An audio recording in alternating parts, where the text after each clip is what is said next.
De acordo com o Ministério da Educação, 1 em cada 10 estudantes brasileiros é vítima de bullying. Atos de intimidação, violência física, psicológica, geralmente em ambiente escolar, mas também pode acontecer em outros ambientes. Esse dado foi divulgado recentemente, inclusive, pelo Programa Internacional de Avaliação de Estudantes.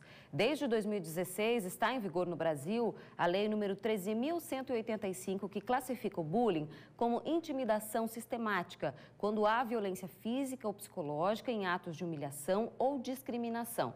A classificação também inclui ataques físicos, insultos, ameaças, comentários e apelidos pejorativos, entre outras coisas. Mas na prática, a lei está longe de combater o bullying de verdade. Na verdade, quem pode fazer isso é a família, unida aí com a escola. Para falar sobre esse assunto, eu estou recebendo aqui então a Ana Petri, que é psicóloga, e a Flávia Pera, que é psicopedagoga. Boa tarde, sejam bem-vindas. Muito obrigada, boa tarde. Tudo bem? Tudo jóia. A gente, falando sobre esse assunto, né, porque acabam acontecendo algumas situações que chegam até a mídia, mas a maioria das situações não chegam, que são as situações mais cotidianas e que normalmente elas acontecem dentro da escola, mas também podem acontecer em outros lugares, né? Quando a gente fala em violência, em ameaça, em coisas desse tipo, tem pessoas que pensam, poxa, mas criança não faz isso, né? Mas começa na infância, né, Ana?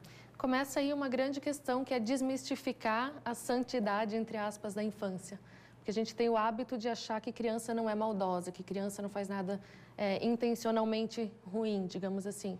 Mas, infelizmente, eles fazem. E, às vezes, não é porque eles querem magoar necessariamente alguém, mas é porque eles são impulsivos, eles não pensam nas consequências, eles não acham que estão fazendo errado, principalmente os mais pequenos, né? Claro, depois que se torna adolescente, tudo muda um pouquinho, porque daí já tem noção dos seus atos, né, da consequência, o que aquilo pode ocasionar. Mas é uma inverdade ou um mito dizer que criança é tudo anjinho. Não é. Pode ser que isso, pode ser não, né? Vamos dizer que essas atitudes ou esses pensamentos comecem em casa, mas eles se manifestam com muita frequência na escola, né, Flávia? E existem alguns comportamentos que muitas vezes não acontecem na frente dos adultos, mas que os adultos, os profissionais da escola, conseguem identificar. Sim, o bullying vem como algo muitas vezes velado. É como se a gente até percebesse e tal, mas não é um assunto que é realmente conversado, discutido. Fico feliz com a fala da secretária de Educação de Itajaí, em que isso está sendo proposto dentro das escolas, porque realmente é um assunto que precisa ser colocado em prática. E primeiro a escola precisa identificar junto com a sua equipe de que essa é uma realidade dentro do espaço escolar. Porque só a partir do momento que a gente tem até a humildade de assumir, de reconhecer que isso está acontecendo dentro da minha escola, do espaço que eu estou gerindo, no caso dos gestores, é que a equipe vai conseguir achar uma solução para que isso possa ser discutido, para que abra-se um espaço em que a família se aproxime da escola, em que as crianças consigam falar sobre o que sentem, porque existe, na questão do comportamento ali, né? Existe uma questão, Bruna, que é uma linha muito tênue, a brincadeira para o bullying. Porque às vezes a gente vê, até entre adultos acontece, o careca, tem pessoas que não vão se incomodar, mas tem pessoas que vão sofrer com o comentário. Então, é a partir do momento que aquele comentário do colega traz um sofrimento para a pessoa, é que dá para a gente caracterizar o bullying. Por isso que é uma linha tão tênue, porque, de repente, a brincadeira é feita e a pessoa não se incomoda. Então, não é bullying. Bullying é quando aquilo vai trazendo um sofrimento, né? E quando isso acontece, a gente precisa abrir o espaço para isso ser dito. Às vezes as coisas estão acontecendo principalmente no ambiente escolar, porque é onde eles têm um vínculo social maior até determinada idade. E é onde alguns também precisam de uma autoafirmação, de aparecer para os outros. Sempre tem um líder nessa questão do bullying. Sempre parte de alguém que vai liderar isso. Né? Não parte necessariamente de um conjunto. Existe essa questão ali da escola que tu está falando, para complementar, a questão do efeito do grupo, né?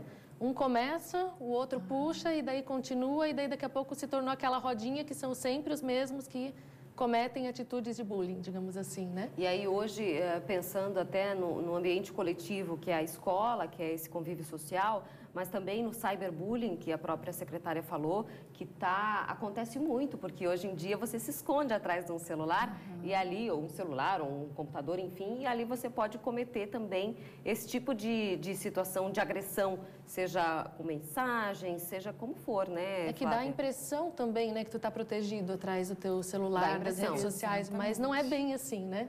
É possível descobrir quem está cometendo o bullying, o que está fazendo, da onde que veio, enfim. A pessoa se torna mais, entre aspas, protegida, mas não é bem assim, não. De qualquer maneira, essa coisa a situação chegar num ponto em que a criança se sente ofendida e que diz assim, opa, não estou gostando disso. Muitas vezes sinaliza em casa, né? Falando primeiramente da vítima. O que o pai e a mãe, como eles devem agir, né, Ana? Sempre conversar. O primeiro ponto é conversar, entender o que está acontecendo, há quanto tempo que a criança está passando por aquilo, a criança ou o adolescente, né? E perguntar, tentar investigar como que começou, aonde que acontece, se é de vez em quando ou não, se isso já foi comunicado para aquelas crianças que estão fazendo isso, que aquilo não é confortável para a criança que está sendo vítima do bullying, né? E depois, obviamente, ir para a escola e conversar, porque a escola tem um papel fundamental nesse processo. E aí, ok, cheguei na escola com a situação de que o meu filho está sofrendo bullying, né? Qual que é a postura da escola, Flávia? É acolher essa família, né? É realmente acreditar nesse sofrimento, não desqualificar esse sentimento que a criança ou que a família está levando em relação à criança, porque é algo que também acontece, sabe, Bruna? Ai, não foi bem assim, mãe. Eles só estavam brincando, teu filho entendeu mal. Então, assim, se chegou ao ponto de trazer sofrimento, com certeza, até a criança conseguir falar, os pais e a própria escola vai perceber uma mudança no comportamento, no rendimento escolar dessa criança tende a cair, porque vai se refletir no todo, na vivência dela como um todo. Então, tu começa a perceber em casa, no convívio social, que alguma coisa está estranha. Então, ela não vai chegar e vai dizer, olha, mãe, eu estou sofrendo bullying. Não, até chegar a isso, até ela conseguir colocar o que ela está sentindo, vai uma caminhada. Então, com relação à escola, o primeiro passo é realmente acolher isso. Acolher e aí ver, junto com a equipe escolar como um todo, qual o melhor caminho, né? Sempre orientado da psicóloga. Muitas escolas têm, se não tiverem, recorrer a um profissional para poder receber essa orientação. O psicopedagogo pode contribuir na parte das interferências disso na aprendizagem, mas sempre a questão comportamental é importante o papel do psicólogo escolar, né? Tá acompanhando e orientando essa escola.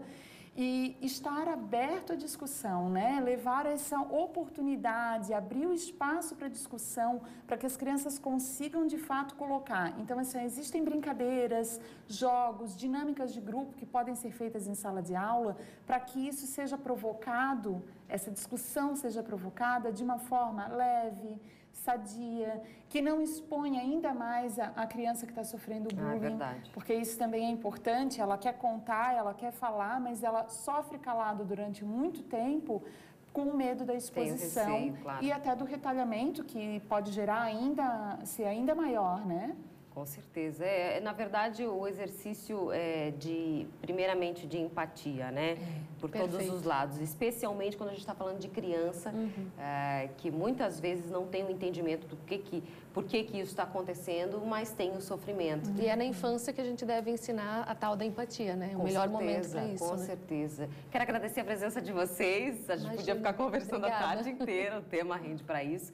Mas acho que o importante é a gente plantar a sementinha, né? De que muitas vezes os pais e os profissionais da escola comecem a pensar mais sobre isso, dar essa atenção, que muita gente acha que, na minha época isso não tinha nome, né? Não, é importante, precisa dar atenção, a gente precisa olhar com outros olhos para essa questão. Com certeza as coisas podem mudar dessa forma. Obrigada mais uma vez. Obrigada. Uma ótima tarde para vocês. Igualmente.